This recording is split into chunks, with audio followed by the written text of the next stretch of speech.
Dan hari ini kita masuk ke pertemuan yang ke-18 dalam masih di bab yang sama, bab 8 waktu sholat, hadis yang ke-48 atau hadis yang ke-52, hadis dari Jabir bin Abdullah radhiyallahu taala an. Bagi teman-teman yang memegang buku yang kuning, kita di halaman 43 ya. Dan seperti biasa sebelum kita mulai, mari sama-sama kita berdoa kepada Allah agar Allah berikan kita ilmu yang bermanfaat. Kita siapkan juga diri kita, niat kita dan juga alat tulis kita untuk mencatat faedah-faedah ilmu yang insya Allah akan kita dapatkan pada pagi hari ini. Dan tentu saja bagi teman-teman yang ada di studio maupun di Zoom, agar senantiasa semaksimal mungkin menjaga adab-adab dalam menuntut ilmu.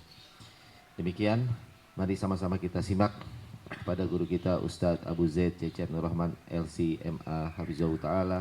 Waliyatafadol masykur. Bismillahirrahmanirrahim. Alhamdulillahi Rabbil Alamin. Hamdan kathiran tayyiban mubarakan fi kama yuhibbu Rabbuna wa yirdah. Wassalatu wassalamu ala ashrafil mursalin Nabiyyina Muhammadin wa alihi wa sahbihi ajma'in wa man tabi'ahum bi ihsanin ila yaumiddin. Wa sallama tasliman kathiran.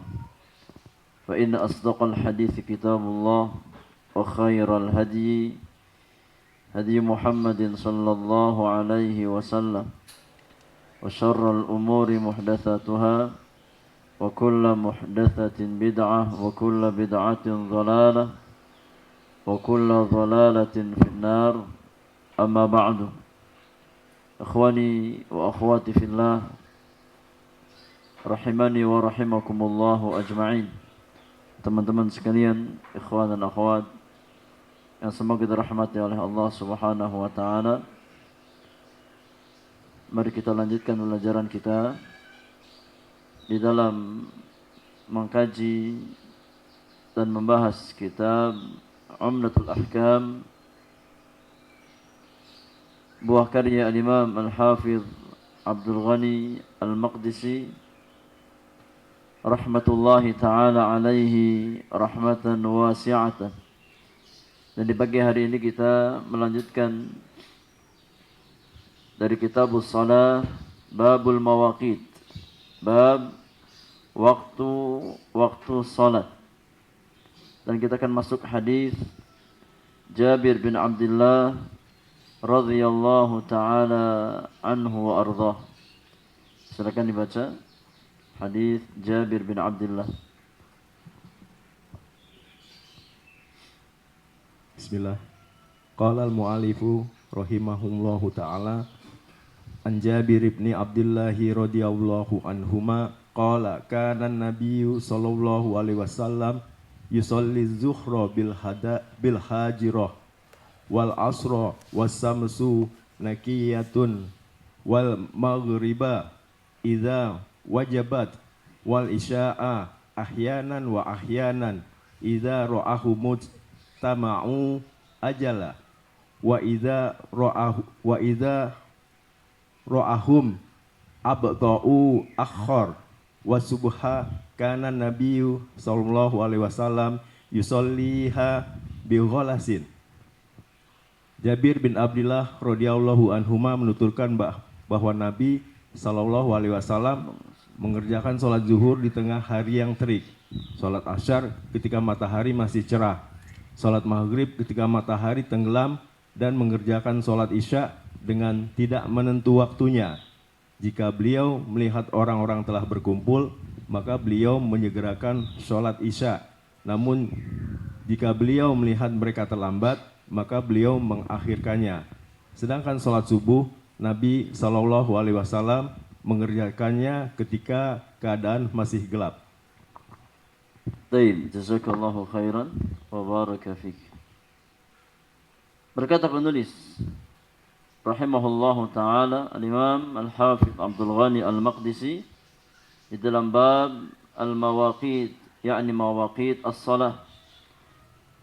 An Jabir bin Abdullah radhiyallahu anhu maqala, dari Jabir bin Abdullah beliau berkata, kana an-nabiy sallallahu alaihi wasallam yusalli adh-dhuhra bil hajirah adalah Rasulullah sallallahu alaihi wasallam. Beliau salat zuhur pada Hajirah.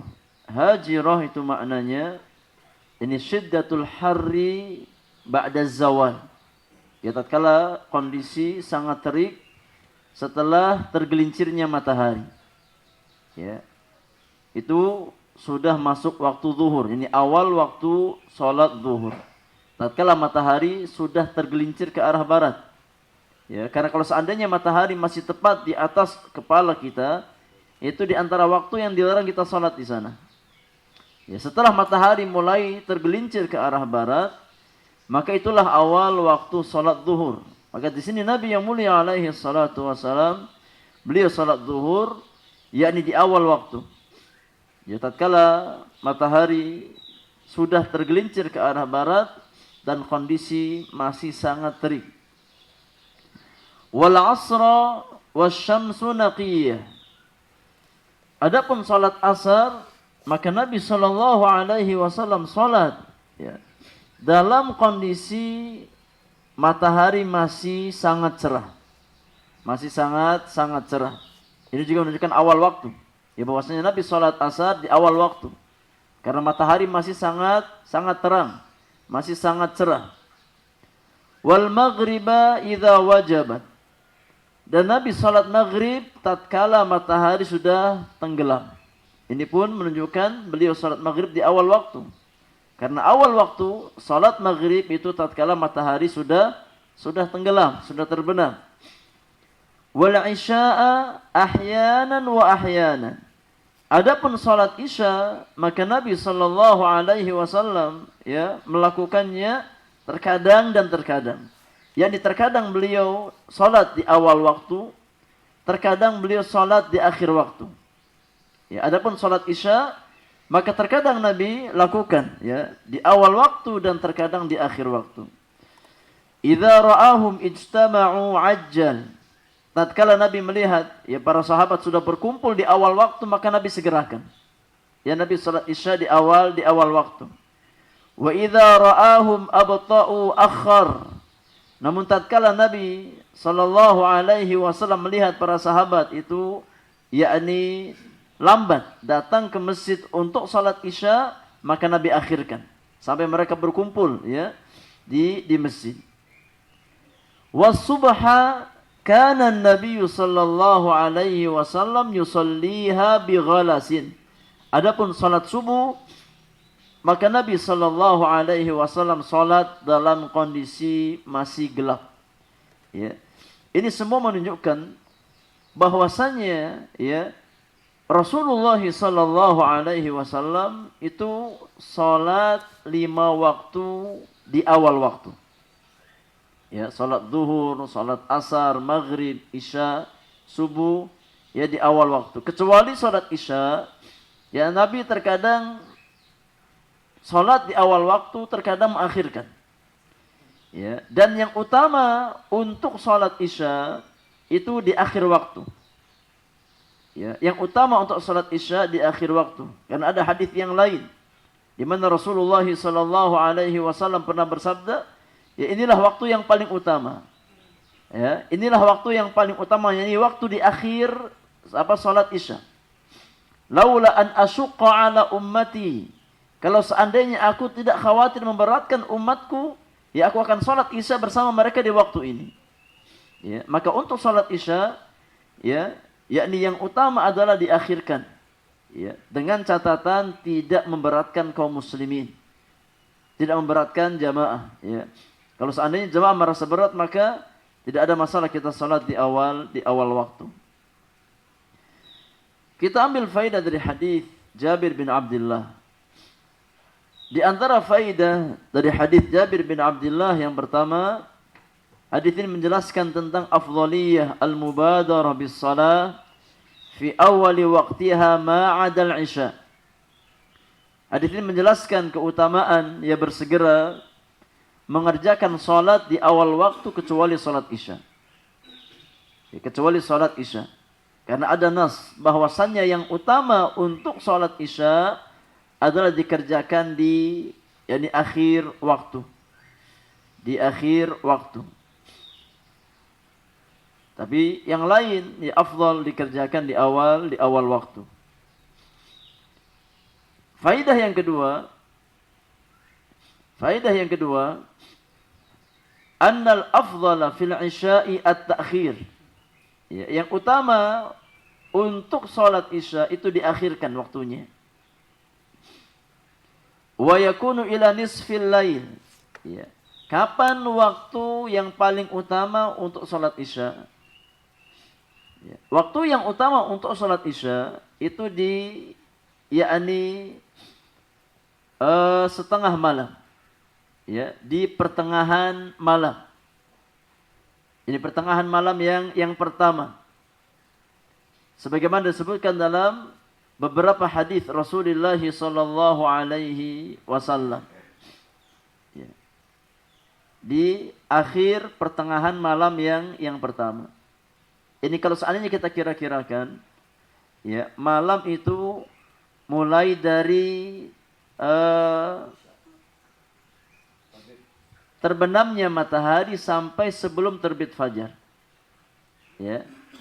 Kita bagi dua. Ya, kalau seandainya kita kira-kirakan masuk waktu maghrib itu jam 6. Ya, kemudian masuk waktu subuh jam setengah 5. Berarti ada rentan waktu berapa jam itu? Ada 10,5 jam kurang lebih. Ya, dari jam 6 ke 12. 6 jam. Dari jam 12 ke jam setengah 5, 4,5. Kurang lebih ada 10,5 jam. Ya dibagi dua. Ya, maka kurang lebih ya waktu yang paling utama untuk yakni salat isya itu sekitar jam 11 malam. Ya, sekitar jam 11 malam. Ya. Di setengah akhir waktu malam. Ya. Ini kalau memang tidak memberatkan ya jamaah atau kaum muslimin. Ya. Kalau memberatkan maka yang utama di awal waktu, ya. Kalau memberatkan yang utama di awal waktu. Kemudian faidah yang ketiga, di antara faidah hadis Jabir bin Abdullah radhiyallahu taala anhu wa ardhah, hadis ini menjelaskan ya tentang fikih seorang imam. Ya, bahwasanya seorang imam harus mengetahui kondisi jamaahnya. Ya. Tidak bersifat egois. Hendaknya seorang imam ini memperhatikan kondisi makmumnya, kondisi jamaahnya. Tatkala dia diberikan amanah untuk menjadi imam dalam sholat jamaah. Ya. Maka terkadang ya kita meninggalkan waktu yang utama demi menjaga kemaslahatan jamaah. Ya, demi menjaga kemaslahatan yakni kaum muslimin dalam menghadiri salat jamaah. Kan dikhawatirkan kalau kita paksakan yang mengamalkan yakni sunnah untuk mengakhirkan salat isya, yang ada jamaah kosong, enggak ada yang ke masjid lagi. Ya.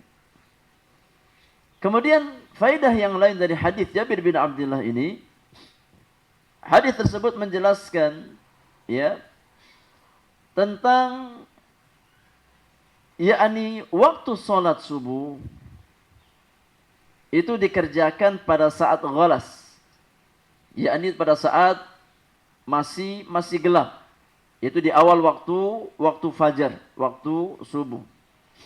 Ya. Dan sudah kita jelaskan di pertemuan yang lalu, ya bahwasanya terkadang Rasulullah SAW itu mengerjakan yakni salat subuh di awal waktu.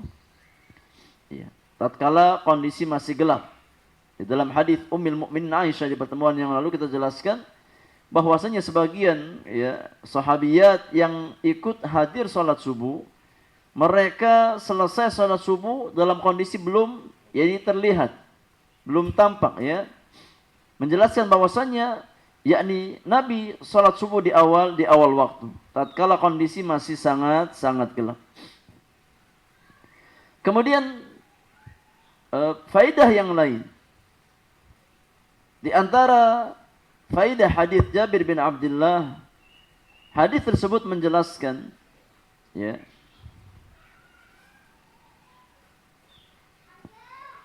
bahwasannya salat secara berjamaah ya itu lebih utama daripada salat di awal waktu. Ya. Jadi kalau seandainya jamaah ya datang agak terlambat, maka hendaknya imam memperhatikan masalah ini. Ya, memperhatikan jamaah. Terkadang kita mengakhirkan waktu salat demi kemaslahatan jamaah kaum muslimin. Ya. Maka kemaslahatan salat berjamaah itu lebih didahulukan daripada salat di awal waktu. Ya, daripada salat di awal waktu. Ya, karena Nabi sallallahu alaihi wasallam dalam masalah salat Isya, terkadang Nabi mengakhirkan. Lihat kondisi jamaah. Ya, tatkala mereka datang agak terlambat, maka Nabi ya undurkan waktunya sampai mereka berkumpul baru salat ya, kemudian salat yakni berjamaah bersama mereka. Meskipun salat di awal waktu punya keutamaan. Ya, salat di awal waktu memiliki keutamaan yang sangat besar. Namun tatkala Nabi melihat bahwasanya para sahabat itu agak mundur datang untuk berjamaah, maka Nabi sallallahu alaihi wasallam agak mengundur waktu salat ya demi kemaslahatan kaum muslimin bisa ikut salat berjamaah ya bersama beliau sallallahu alaihi wasallam. Wallahu a'lam. Baik, kita baca hadis berikutnya, hadis Abil Minhal Sayyar bin Salamah radhiyallahu anhu wa ardhah. Bismillahirrahmanirrahim. Qala al-muallif rahimahullah ta'ala wa ghafarallahu lahu wa liwalidayhi wa lil muslimina ajma'in. An Abil Minhal Sayyar ibn Salamah qala dakhaltu ana wa abi ala Abi Barjah al-Aslami faqala lahu abi kaifa kana Rasulullah sallallahu alaihi wasallam yusalli al-maktubah faqala kana yusalli al-hajirah allati tad'unaha al-ula hina tadhadu asy-syamsu wa yusalli al-'asra thumma yarji'u ahaduna ila rahlihi fi aqsal madinah wasyamsu hayyatun wa nasitu ma qala fil maghrib wa kana yastahibbu an yuakhkhira min al-isya'i allati tad'unaha al-'atamah wa kana yakrahuhu an-nawma qablaha wal haditha ba'daha wa kana yantafilu min as-salati al-ghadati hina ya'rifu ar-rajulu jalisahu wa kana yaqra'u bis-sittina ila al-mi'ah. Rawahu al-Bukhari wal Muslim.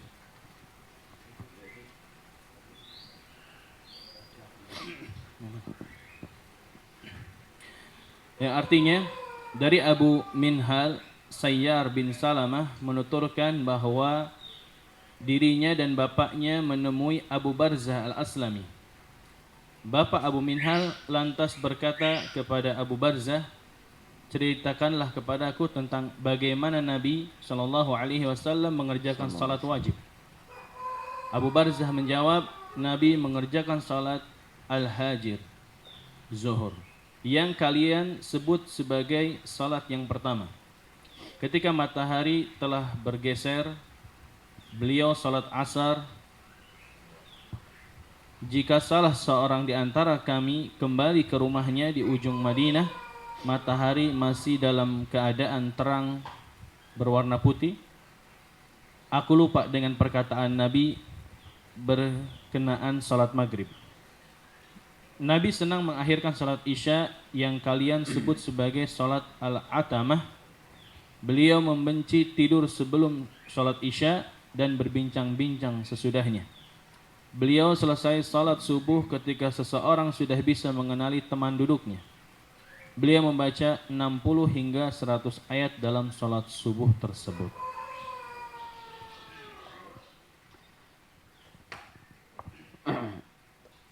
Beliau membaca berapa? 6 hingga 100 ayat.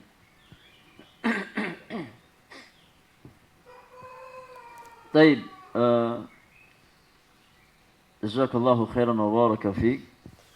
Hadis berikutnya, ikhwani wa akhwati fillah, jazakumullah, penulis membawakan hadis Abul Minhal Sayyar bin Salamah, di mana beliau berkata, kata Abu Minhal, dakhaltu ana wa abi ala Abi Barzah al-Aslami radhiyallahu anhu wa ardhah. Ya, kami pernah menemui, ya, beliau dan bapaknya Abu Minhal yani Sayyar dan bapaknya Salamah pernah menemui Abu Barzah al-Aslami radhiyallahu anhu wa ardhah. Maka ayahku bertanya kepada Abu Barzah,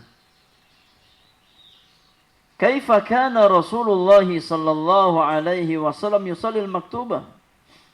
Bagaimana dahulu Rasulullah sallallahu alaihi wasallam mengerjakan salat 5 waktu? Ini kapan waktunya? Karena pertanyaan ini berkaitan dengan apa? Berkaitan dengan bab mawaqit. Yang beliau maksudkan ini bukan kaifiyat salat, tapi yang beliau maksudkan adalah waktu-waktu salat. Ya. Faqala, maka Abu Barzah menjawab, kana yusallil hajirata allati tad'unaha al-ula. Rasulullah sallallahu alaihi wasallam salat hajirah, yakni salat zuhur, yang kalian sebut dengan salat yang pertama. Ya, kenapa salat zuhur dikatakan as-salatul ula? Karena salat zuhur inilah salat yang pertama kali, ya, yakni dipraktekkan oleh malaikat Jibril bersama Rasulullah sallallahu alaihi wasallam. Ya, maka salat zuhur disebut dengan as-salatul ula. Karena ini salat yang pertama kali diajarkan oleh Jibril kepada Nabi sallallahu alaihi wasallam. Maka dulu salat zuhur itu sering disebut dengan as-salatul ula, salat yang pertama oleh para sahabat. Ya, dikenal dengan nama as-salatul ula, salat yang pertama, karena salat zuhur inilah yang pertama kali diajarkan oleh Jibril kepada Nabi sallallahu alaihi wasallam. Nabi mengerjakan salat zuhur hina tadhadu syamsu, tatkala matahari yakni tergelincir ke arah barat. Tatkala matahari yakni bergeser ke arah barat, tergelincir ke arah barat. Karena itu awal waktu salat zuhur. Ya, awal waktu salat zuhur adalah waktu zawal. Waktu zawal. Waktu zawal yakni waktu bergesernya matahari ke arah barat. Karena matahari bergerak dari arah timur, ya, kemudian ke arah barat. Maka tatkala matahari mulai tergelincir ke arah barat, tidak lagi tepat di ubun-ubun kita, tapi sudah bergeser ke arah barat, sudah masuk waktu salat zuhur. Kemudian kata Abu Barzah, wa yusallil asra thumma yarji'u ahaduna ila rahlihi fi aqsal madinati wasyamsu hayyatun.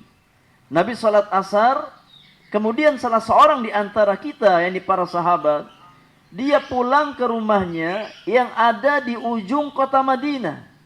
Dia salat bersama Nabi di Masjid Nabawi, kemudian dia pulang ke rumahnya di ujung kota Madinah dalam kondisi yakni matahari masih bersinar dengan terang.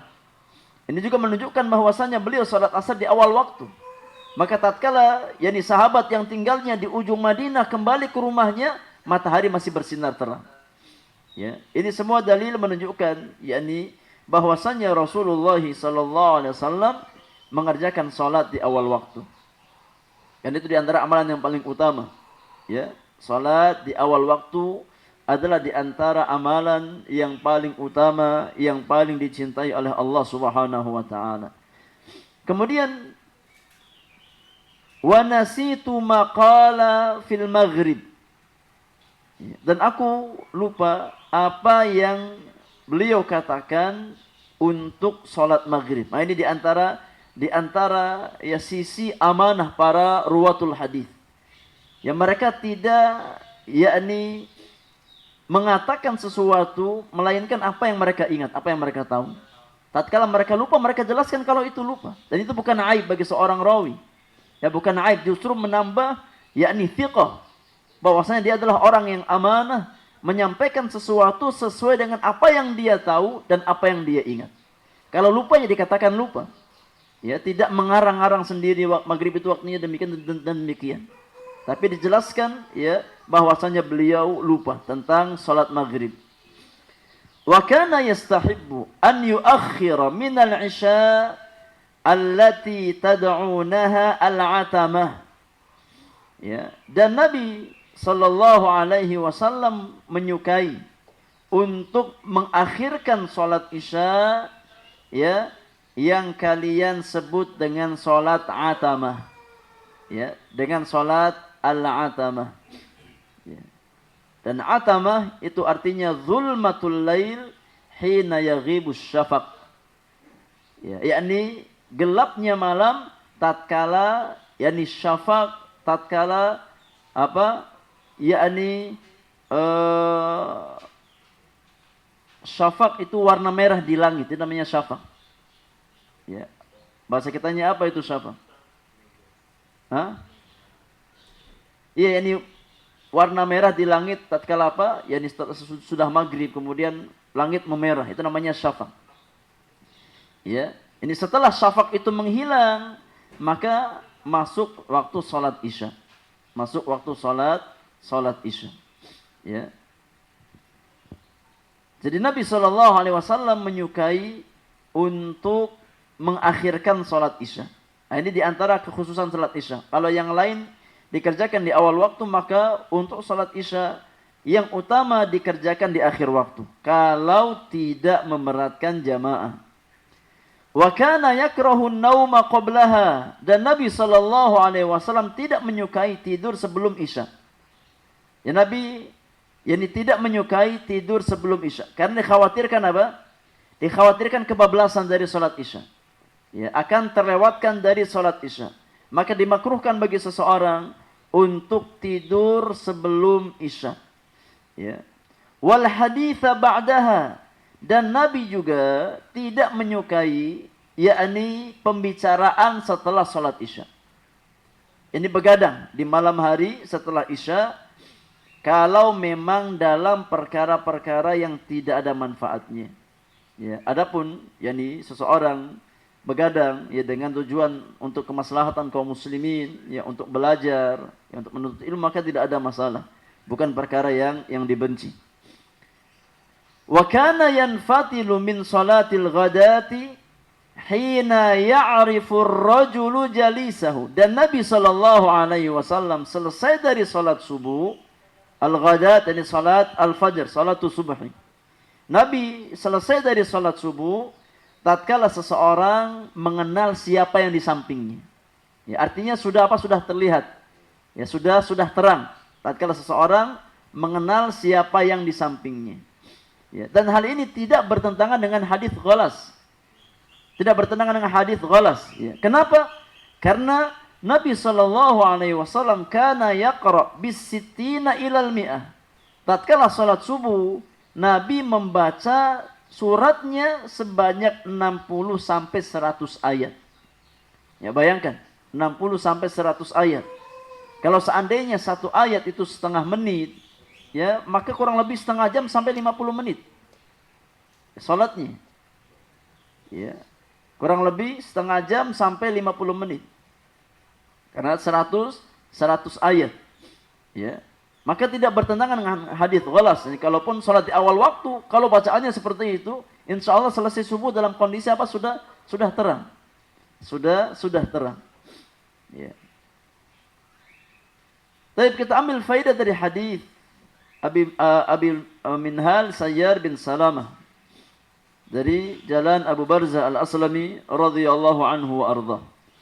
Di antara faedah dari hadis yang mulia ini, hadis ini menjelaskan tentang waktu-waktu salat. Ya, waktu-waktu salat. Bahwasannya yakni waktu-waktu salat itu dijelaskan di dalam syariat kita. Ya, kalau salat zuhur awalnya dimulai dari tergelincirnya matahari, ya. Kalau waktu asar ya dimulai yakni tatkala apa? Dhillu syai' mithlaihi. Bayangan sesuatu itu ya 2 kali lipatnya. Tatkala waktu maghrib dimulai dengan terbenamnya matahari. Ya, waktu isya dimulai dengan hilangnya syafaq di langit. Ya, warna merah di langit. Adapun waktu subuh maka dimulai ya dengan yakni terbitnya fajar shadiq. Dan waktu salat berikutnya itu diawali dengan selesainya salat yang sebelumnya.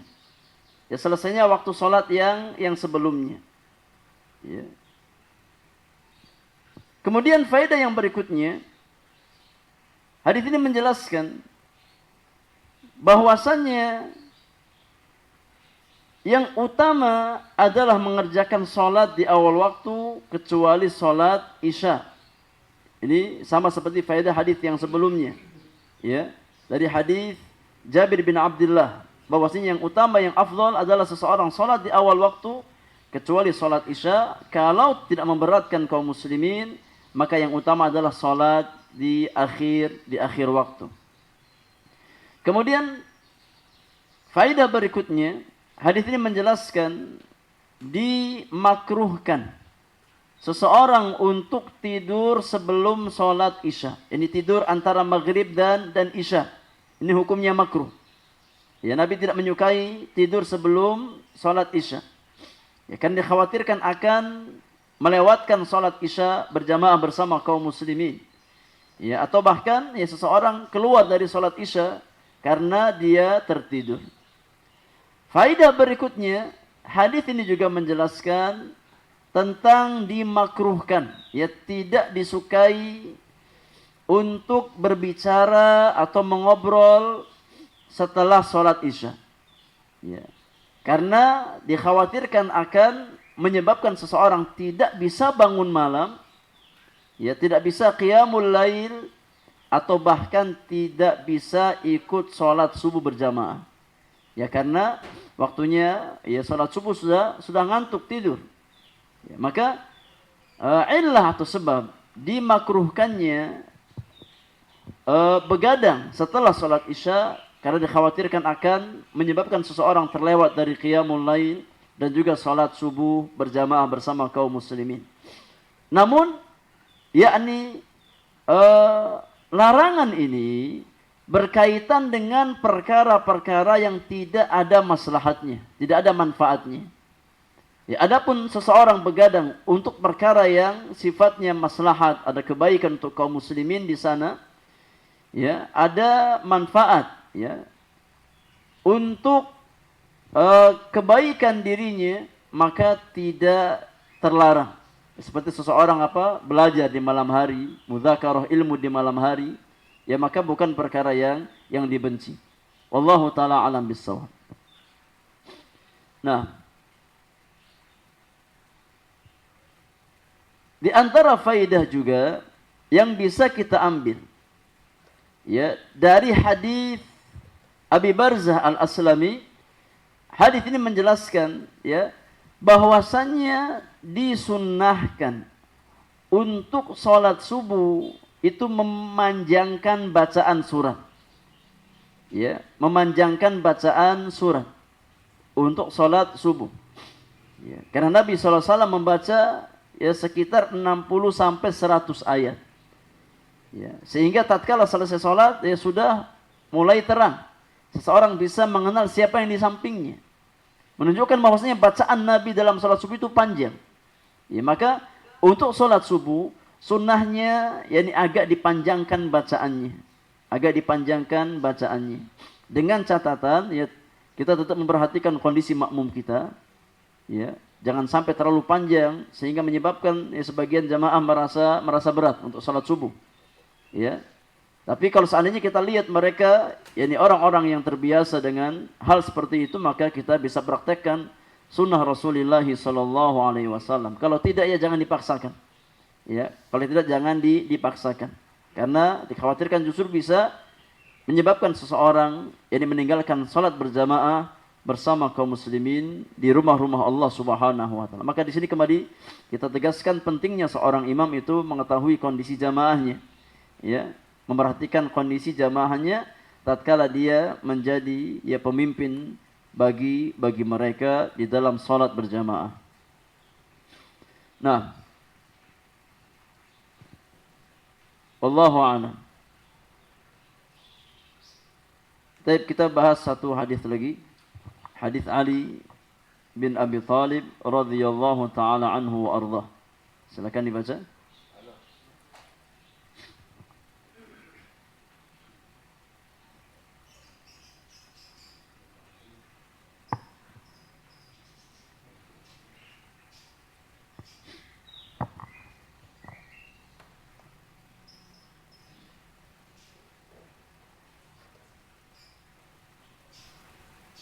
Qala al-mu'allif rahimahullah an Ali radhiyallahu an anna nabiyya sallallahu alaihi wasallam qala yaumal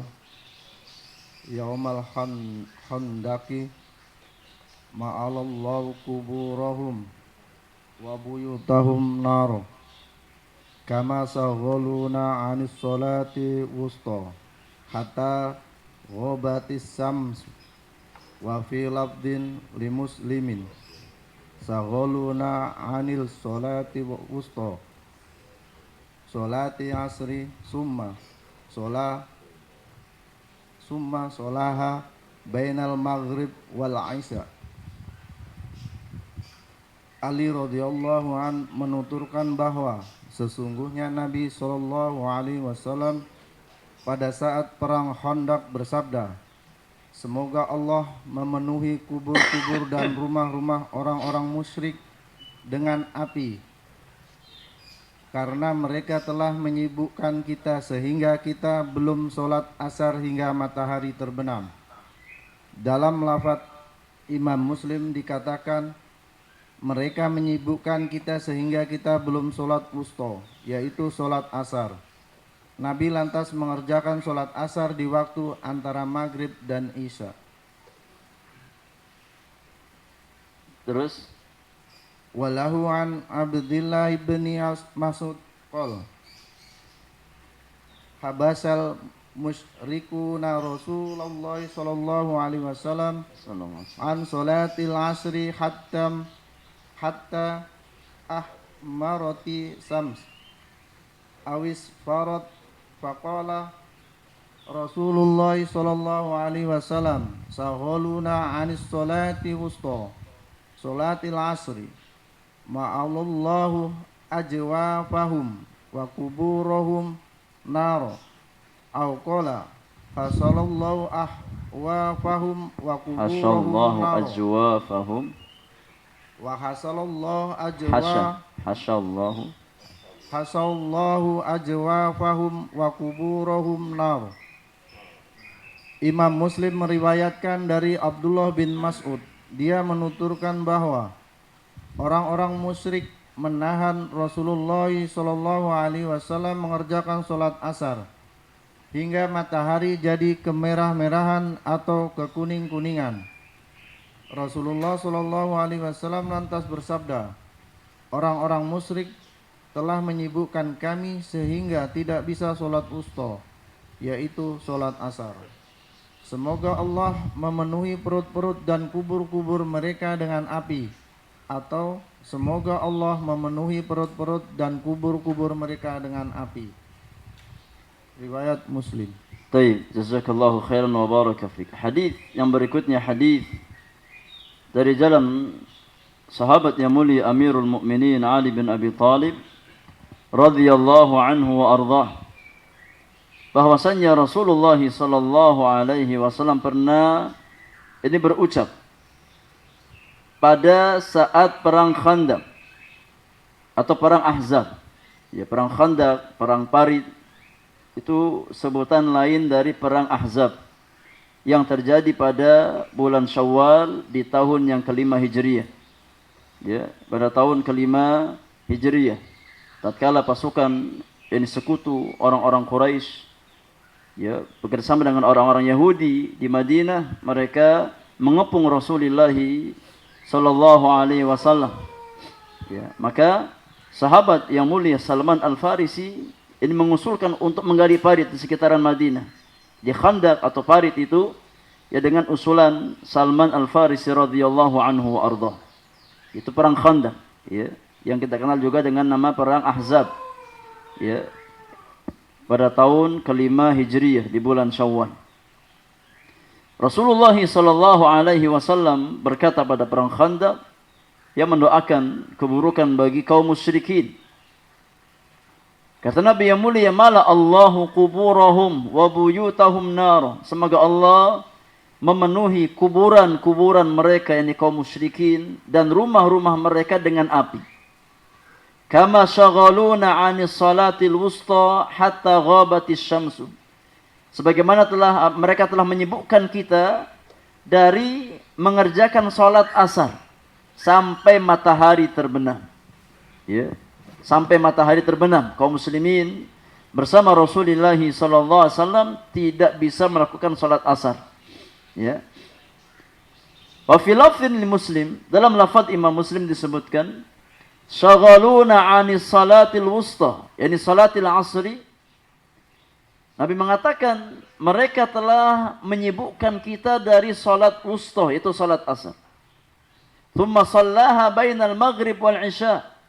Maka kemudian Nabi sallallahu alaihi wasallam mengerjakan salat asar itu di antara maghrib dan isya. Ya. Sampai keluar waktu asar, masuk waktu maghrib, belum sempat salat asar. Maka Nabi kerjakan ya salat asarnya di antara maghrib dan isya. Dalam riwayat yang lain yang juga dikeluarkan Imam Muslim dari sahabat Abdullah bin Mas'ud radhiyallahu anhu, beliau berkata, habasal musyrikuna Rasulullah sallallahu alaihi wasallam an salatil asr. Ya, kaum musyrikin mereka yakni menahan Nabi sallallahu alaihi wasallam dari salat asar. Menghalangi Nabi, menyibukkan Nabi dan kaum muslimin dari salat asar pada waktunya. Hatta marratis syamsu aw isfarrat. Ya, sampai sinar matahari berwarna kemerahan atau berwarna yakni kekuning-kuningan. Faqala Rasulullah sallallahu alaihi wasallam, maka pada saat itu Rasulullah sallallahu alaihi wasallam bersabda, syaghaluna 'anis salatil wusta, salatil asr. Mereka telah menyibukkan kita dari salat asar. Ya.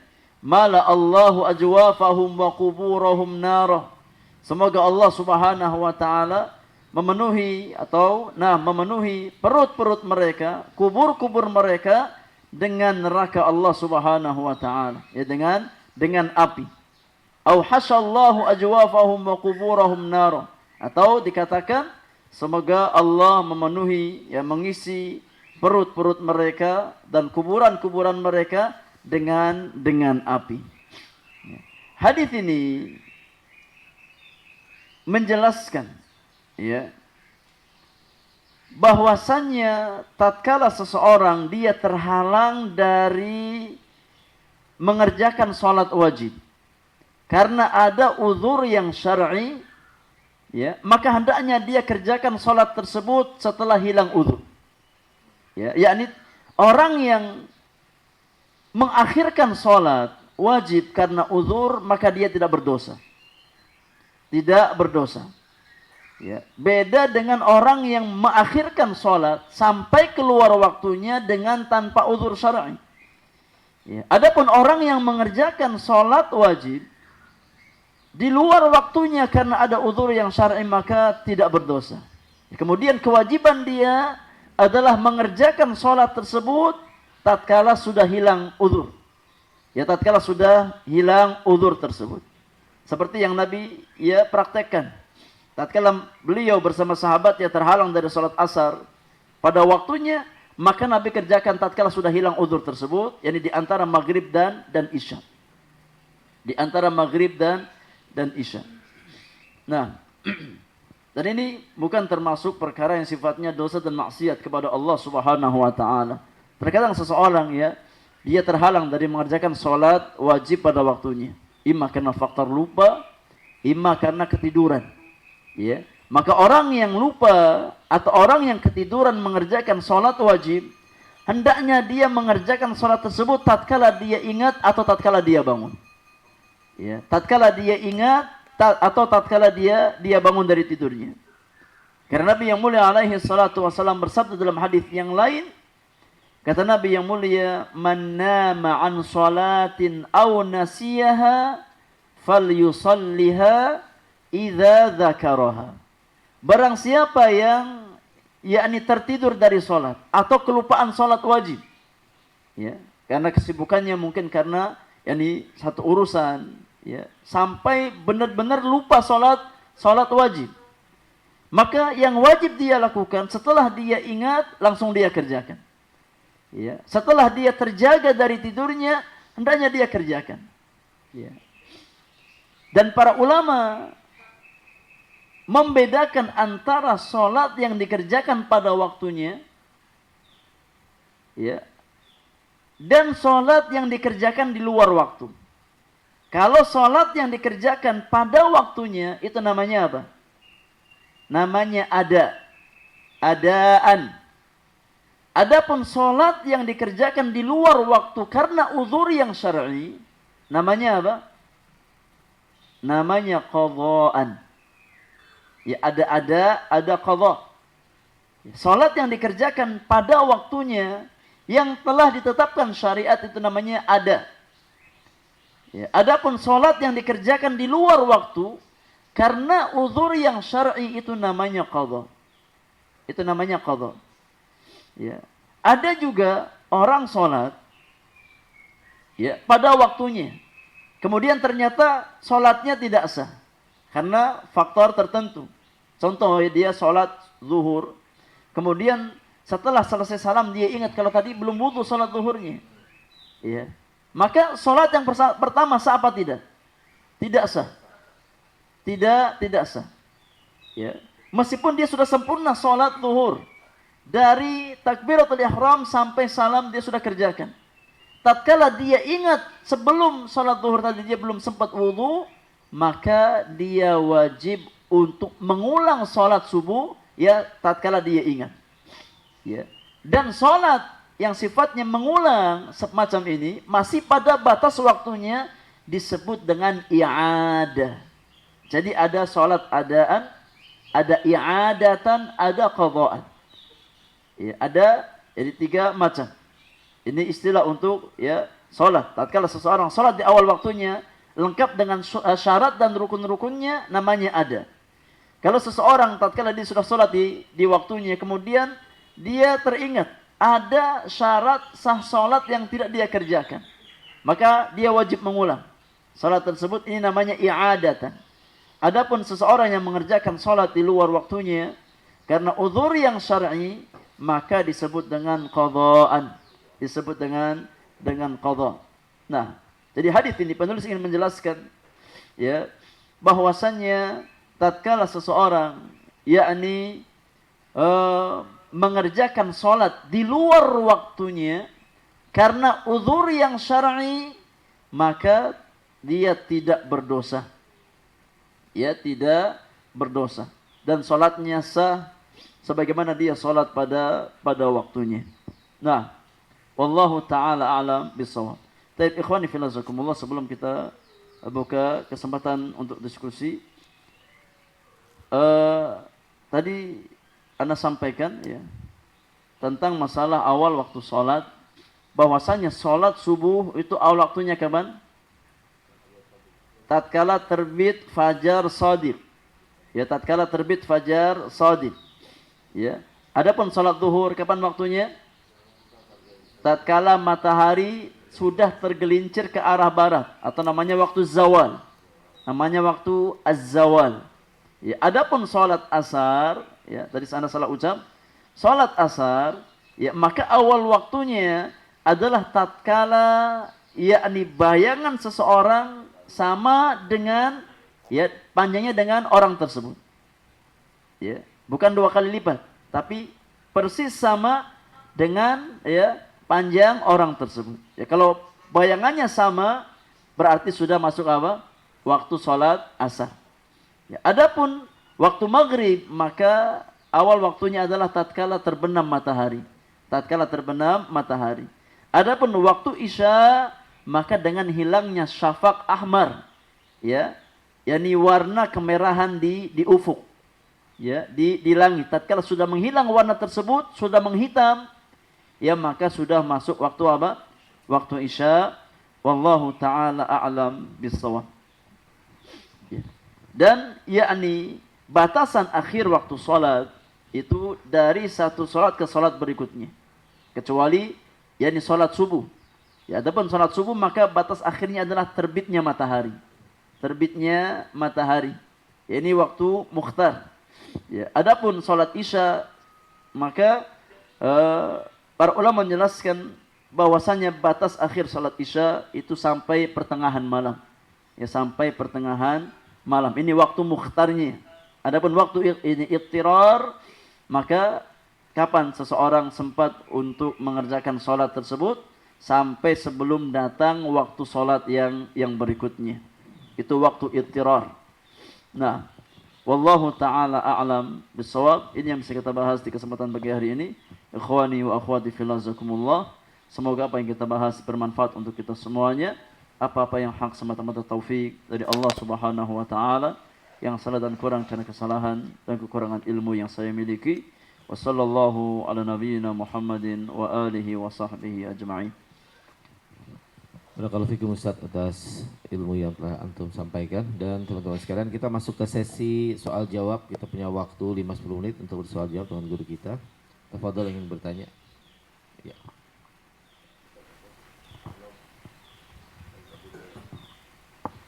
Assalamualaikum warahmatullahi wabarakatuh. Waalaikumsalam warahmatullahi. Berkenaan dengan sholat suruh, Ustaz. Ketika habis sholat subuh kita disunahkan untuk zikir sampai sholat suruh. Tapi yang ana lihat di masjid itu kebanyakan sholat suruh itu dilakukan sepertinya belum matahari terbit gitu. Apakah itu yang dibenarkan? Apakah sholat suruh itu atau sama dengan sholat duha gitu, atau mungkin apa pas sholat suruh itu apakah enggak larangan sholat gitu, Ustaz? Tapi yang sebenarnya seperti apa gitu, Ustaz? Syukran jazakallahu khairan. Baik, nah, barakallahu fiik. Terkait dengan salat syuruq, ya, sebagian ulama menjelaskan tentang masyru'iyat salat syuruq, ya, berdasarkan hadis Rasulullah sallallahu alaihi wasallam yang berbicara tentang masalah salat syuruq tersebut. Ya. Seperti hadis yang menyebutkan bahwasanya tatkala seseorang salat subuh, kemudian dia diam di tempat salatnya, ya, sampai yakni datang waktu salat syuruq tersebut, maka seolah-olah dia yakni mendapatkan pahala umrah. Ya. Adapun waktu untuk salat syuruq, wallahu taala alam, yakni tidak boleh kita lakukan sebelum matahari terbit atau tatkala matahari terbit. Ya, karena terbitnya matahari itu di antara waktu yang dilarang untuk salat di sana. Ya, ini waktu syuruq itu ya setelah matahari agak meninggi. Ya. Setelah matahari agak meninggi. Oleh karena di sini para ulama berselisih, apakah yang dimaksud dengan salat syuruq adalah salat duha itu sendiri? Ya, ada yang mengatakan bahwasannya salat syuruq itu yakni salat sunnah duha. Ya, karena waktunya adalah waktu awal salat duha, seseorang salat duha. Ya. Ala kulli hal, yang jelas tatkala seseorang ingin mengamalkan hadis tentang masalah ya, salat 2 rakaat, ya. Ini salat syuruk, maka hendaknya dia perhatikan jangan sampai dia salat sebelum matahari terbit atau tatkala matahari terbit. Ya, karena kalau seseorang dia salat syuruknya sebelum matahari terbit, maka bukan salat syuruk namanya. Dia salat di waktu yang terlarang. Ya, untuk salat di situ. Maka pastikan tatkala kita salat ya syuruk, memang yakni kondisi matahari sudah terbit, ya, ya, dan bukan awal-awal matahari terbit, ya, ya, atau bukan tatkala pas matahari terbit, tapi memang sudah agak naik sedikit, ya, kurang lebih ya sebatas tombak, ya. Wallahu taala alam bisawab, ya. Wallahu taala a'lam bis-shawab. Ya. Syekh Ibnu Utsaimin, ya, kalau saya salah ingat pernah membahas masalah ini, bahwasannya ya waktu untuk salat syuruk tersebut, ya, ini kurang lebih setelah terbit matahari, ya, ditambahkan sekitar seperempat jam. Ya, sekitar seperempat jam setelah waktu terbit matahari, bukan pada saat terbit. Ya, karena pada saat terbit matahari itu di antara waktu yang terlarang, ya, untuk salat. Ya. Jadi kurang lebih seperti itu. Ya, kurang lebih seperti itu. Wallahu taala alam bisawab. Jangan sampai kita salat, ya, jadi pada saat salat yang waktu yang terlarang. Maka kita harus memastikan lagi bahwasanya kita salat di waktu yang tepat tatkala kita ingin mengamalkan hadis tersebut. Nah, wallahu taala alam bisawab.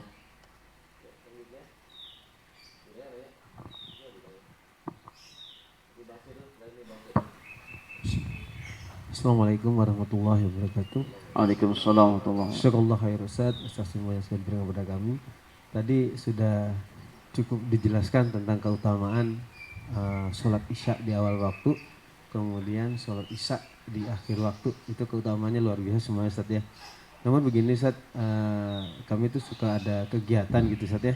Ini terkadang-kadang gitu ya, tidak dirutinkan. Ada kegiatan misalkan olahraga gitu Ustaz, ya. Kemudian kita berhenti sholat maghrib, lanjut lagi. Nah setelah itu selesai, kemudian kita ada acara istirahat, kemudian makan-makan. Pas saat makan itu azan dikumandangkan gitu Ustaz. Nah setelah itu kita melanjutkan makan, kemudian kita sholat sendiri, karena kalau ke masjid udah terlambat gitu Ustaz, ya. Kemudian kita mendirikan sholat sendiri, sholat berjamaah di tempat itu. Nah ini kan waktunya sudah lewat dari waktu awal dan belum nyampe ke waktu akhir, artinya di tengah-tengah gitu Ustaz. Ini bagaimana Ustaz, ya? Jadi sudah keluar dari keutamaan sholat di awal waktu sama di akhir waktu gitu Ustaz. Jazakallahu khair Ustaz. Assalamualaikum warahmatullahi wabarakatuh. Assalamualaikum. Insya Allah tidak ada masalah. Ya selama itu tidak terlalu jauh dari waktu awal, karena rasa masih tetap terhitung di awal waktu kita sholat. Ya, karena ya saya yakin tatkala kita ada hajat untuk makan, ya, tentunya tidak akan menyita banyak waktu untuk menghabiskan makanan tersebut, ya, sampai kita selesai makan. Ya, maka wallahu taala alam, ya meskipun ya tidak persis di awal waktu kita sholat, tapi masih masuk bagian dari awal waktu kita sholat. Ya, masih bagian dari awal waktu untuk kita sholat. Ya, kalau seandainya jadi sholat kita tersebut kurang lebih setengah jam ya dari waktu azan, maka insyaallah taala masih masuk dalam bagian awal waktu.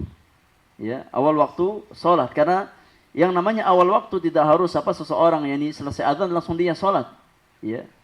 Ya, maka tatkala tidak terlalu jauh rentan waktunya dari waktu azan, ya maka insya Allah masih dapat keutamaan sholat di akhir waktu. Meskipun nggak persis, ya setelah azan kita langsung sholat, tidak. Ya, wallahu taala alam bisawab. Wallahu taala a'lam bis-shawab. Nah, Baik, selanjutnya Ustaz ada pertanyaan dari teman-teman di Zoom dari Bang Sirun. Tafadhol Bang Sirun untuk menghidupkan mic-nya dan bertanya kepada Ustaz. Barakallahu fikum. Ustaz, ini tadi sebenarnya juga terkait dengan pertanyaan kedua Ustaz, terkait dengan keutamaan sholat isya. Ada kondisi misalnya ada isya sudah berkumandang, hanya saja mungkin kita ingin sholat di akhir waktu itu Ustaz. Gimana apakah itu diperbolehkan misalnya kita tidak sholat isya ketika mendengarkan azan dengan niat saya akhirkan nanti sendiri supaya mendapatkan keutamaan sholat isya di akhir waktu. Atau kondisi kedua, bagi misalnya orang yang sedang bekerja atau misalnya contohnya mungkin menjaga warung atau toko, ada pelanggan, kemudian dia mendengarkan azan. Pada saat kondisi seperti itu, apakah bisa kemudian dia mengakhirkan sholat isya-nya di Ustaz? Mungkin Ustaz, jazakallahu khairan, barakallahu fiik. baik, barakallahu fikum. Ya, kalau kita yakni mengkomparasikan ya antara mengambil yakni keutamaan waktu dengan keutamaan sholat berjamaah, maka yang lebih layak kita utamakan adalah sholat berjamaah. Ya, daripada mencari keutamaan waktu. Ya, karena sholat berjamaah itu pahalanya luar biasa. Kata Nabi sallallahu alaihi wasallam, ya salatul jama'ati afdalu min salatil fadhi bi 27 darajah. Salat berjamaah itu lebih utama daripada salat sendiri ya sebanyak 27 derajat. Oleh karenanya, ya hendaknya seorang muslim ya menjadi muslim yang cerdas. Ya kalau seandainya dia harus memilih antara keutamaan salat ya berjamaah di awal waktu dan mencari keutamaan salat isya di akhir waktu dengan konsekuensi dia salat sendirian.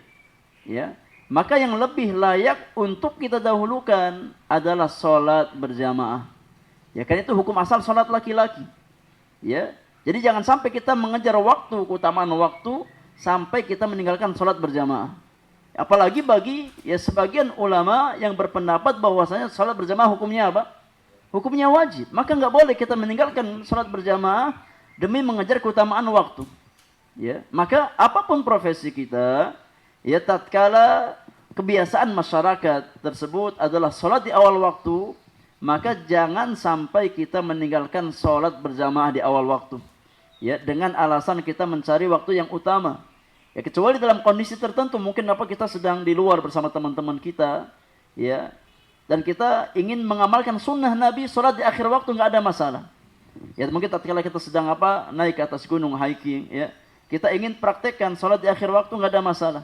Atau mungkin kita ke tempat tertentu, ya kita ingin praktekkan salat nggak ada masalah. Tapi tatkala kita hidup di lingkungan kaum muslimin yang mana masyarakat sekitar ya itu biasa salat di awal waktu. Ya maka hendaknya jangan kita tinggalkan salat berjamaah demi mencari keutamaan waktu. Ya karena salat berjamaah itu lebih utama ya dari sebatas mencari keutamaan waktu ya kalau memang tidak bisa digabungkan antara keduanya. Ya wallahu taala alam bis-shawab. Jazakallahu khairan Ustaz atas jawabannya. Satu pertanyaan lagi Ustaz dari Anda, boleh Ustaz di luar tema? Fadhil. Baik, Assalamualaikum warahmatullahi wabarakatuh. Waalaikumsalam warahmatullahi wabarakatuh. Allah senantiasa menjaga antum Ustaz. Ustaz pertanyaannya terkait dengan larangan jual beli di dalam masjid Ustaz. Sejauh pengetahuan Anda itu bersifat umum, termasuk semua kegiatan yang bersifat jual beli. Nah, bagaimana hukumnya dengan seseorang yang menggunakan baju yang dia jual dan dia pakai ke masjid atau dalam aktivitasnya sehari-hari dengan tujuan untuk memasarkan baju tersebut secara tidak langsung Ustaz? Promo gitu, dengan dia memakainya dia termasuk promo gitu Ustaz. Jadi dia ke masjid dengan menggunakan baju endorse atau dia pakai baju yang dia jual gitu Ustaz. Memang dia niatnya memang memakai baju itu biar supaya orang lihat dan sekalian mempromosikan dagangannya. Apakah wallahu a'lam ya. Dalam masalah-masalah semacam ini ya tentu kembali ke niatnya masing-masing. Ya innamal a'malu binniyat wa innamal likulli imri'in ma nawa. tatkala seseorang dia memakai baju dengan tujuan untuk menutup aurat, maka nggak ada masalah dia pakai baju apa saja. Ya, tapi kalau seseorang dia pakai pakaian tertentu dengan tujuan untuk, ya dia memang ada niat sebelum dia pakai itu, dia ada niatan ya untuk memasarkan dagangannya, maka sebaiknya ditinggalkan. Kan dikhawatirkan masuk dalam hal jual beli. Ya, karena wasilah itu punya hukum tujuan. Ya, al-wasailah ahkamul maqasid. Wasilah itu punya hukum tujuan. Ya, kalau dengan cara seperti itu kita memasarkan produk kita, maka sebaiknya kita tinggalkan hal semacam itu. Ya, tapi kalau seandainya tidak ada niat semacam itu, maka hukum asal dalam perkara dunia diperbolehkan. Ya, al-asl fil asya' al-ibaha. Ya, tapi kalau memang seseorang tatkala dia pakai baju, dia punya niat untuk memasarkan baju tersebut, ya sebaiknya jangan dia pakai tatkala dia ke masjid.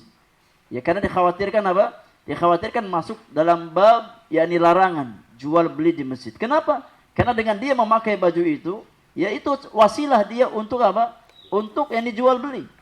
Dan kaidah mengatakan bahwasanya al-wasailah ahkamul maqasid. Wasilah itu punya hukum maksud atau tujuan. Ya. Kalau seandainya tidak ada tujuan seperti itu, hanya sebatas apa untuk menutup auratnya, ya, maka insya Allah tidak mengapa. Ya, jadi dikembalikan kepada niat masing-masing. Ya, dikembalikan kepada niat seseorang. Ya, ini menunjukkan pentingnya niat. Ya, karena niat sangat berpengaruh terhadap aktivitas yang kita lakukan. Nah, perkara yang mubah bisa jadi terlarang karena niatnya. Ya, sebagaimana perkara yang sifatnya ibadah bisa menjadi tidak bernilai pahala karena niat seseorang. Ya. Wallahu taala alam bissawab. Baik, jazakumullah khairan Ustaz atas jawabannya, dan tadi adalah merupakan pertanyaan terakhir Ustaz. Dan seperti biasa sebelum ditutup Ustaz, mohon kami diberikan intisari dari apa yang telah antum sampaikan pagi ini. Barakallahu fikum. Baik, ikhwani wa akhwati fillah, jazakumullah, di penghujung pertemuan kita di pagi hari ini, ya satu poin yang saya ingatkan untuk kita semuanya berkaitan dengan apa yang kita bahas di pagi hari ini, ya, hendaknya seorang muslim berusaha untuk mengkaitkan amaliyahnya dengan apa yang datang keterangannya dari Rasulullah sallallahu alaihi wasallam. Ya, hendaknya kita berusaha untuk mengaitkan setiap aktivitas kita ya dengan apa yang datang di dalam syariat Allah Subhanahu wa taala. Ya, dan kita berusaha terus untuk mengkaji, mempelajari dan mengamalkan petunjuk-petunjuk Allah dan Rasulnya sallallahu alaihi wasallam sebatas kemampuan yang bisa kita usahakan. Ya, karena tidak ada jalan kebaikan, tidak ada jalan kebahagiaan bagi seorang hamba melainkan dengan berjalan di atas jalan ilmu dan amal, di atas jalan iman dan amal saleh. Allah Subhanahu wa taala berfirman, "Man 'amila salihan min dzakarin aw untha wa huwa mu'min, falanuhyiyannahu hayatan thayyibah wa lanajziyannahum ajrahum bi ahsani ma kanu ya'malun." Barang siapa yang beramal saleh, baik dia laki-laki ataupun perempuan, dalam kondisi dia beriman, ya, maka akan kami berikan kepadanya kehidupan yang baik, ini kelapangan di dunia, hati yang lapang, hati yang gembira, hati yang bahagia di dunia, dan kami akan berikan balasan yang lebih baik di akhirat dari apa yang telah mereka usahakan di dunia. Semoga Allah Subhanahu wa taala senantiasa memberikan kita taufik dan hidayah serta ma'unah, pertolongan untuk senantiasa istiqamah di atas jalan-jalan kebaikan, di atas jalan ilmu yang bermanfaat dan amal saleh, di atas iman, di atas Islam, di atas tauhid dan juga sunnah Rasulullah sallallahu alaihi wasallam. Dan tidak kalah penting kita mohon kepada Allah, semoga Allah pertemukan kita dengan bulan Ramadan yang mubarak, dan Allah berikan kita kekuatan untuk bisa memaksimalkan hari-hari Ramadan di atas amal-amal kebaikan. Wallahu ta'ala a'lam bis-shawab, wa sallallahu ala nabiyyina Muhammadin wa alihi wa sahbihi ajma'in, wa akhiru da'wana anil hamdulillahi rabbil alamin. Subhanakallahumma wa bihamdika asyhadu an la ilaha illa anta astaghfiruka wa atubu ilaik. Assalamualaikum warahmatullahi wabarakatuh. Waalaikumsalam.